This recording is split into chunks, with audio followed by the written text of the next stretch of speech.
Well, I think that President Tajani is really looking at the bigger picture here. I think he's trying to settle down what's already a terrible confrontation between the Italian government and the European institutions. You know, ever since the election in Italy, the government there has been confrontational with the European Union, and this is sort of the latest standoff.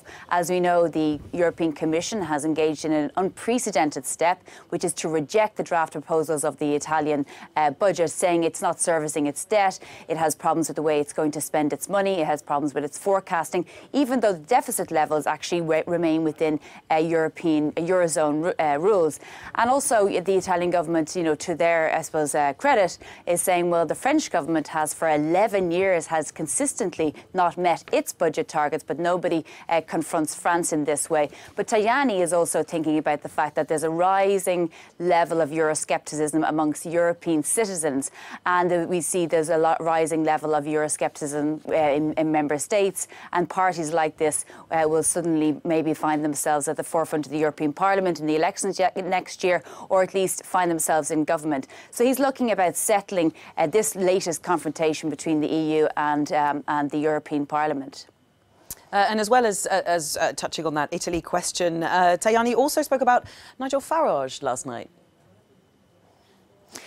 Yeah, I mean, it's very rare that plenary in Strasbourg doesn't descend into some level of rancour, and, you know, Nigel Farage and the UKIP parties, the Eurosceptics, tend to be at the forefront of that. But things got a little bit more heated yesterday and a lot more sensitive, because we had Conservative Party MEP Syed Kamal saying that the socialist parties were akin to Nazis, that Nazism was a strand of socialism, and that really upset quite a few people, who said that, of course, this was completely untrue. In fact, the Social Democrats in Germany were against Hitler. So there was terrible misplacement of history, and, of course, upsetting people, you know, within the European Parliament. President Tajani turned to Nigel Farage and said, in actual fact, if it wasn't for the European Union, you know, people would still be suffering under Nazism and under communism. And thankfully for the European Union, we don't have those regimes. So this is what he said. This was his address yesterday.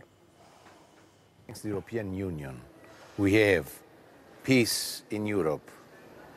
The European Union is the end of the communism and the Nazism. Because for us, as European, this is a big problem, Nazism and communism. A lot of people killed. And the reaction of Mr. Farage, ha, ha, ha, ha, ha, ha, ha. We need to respect our values.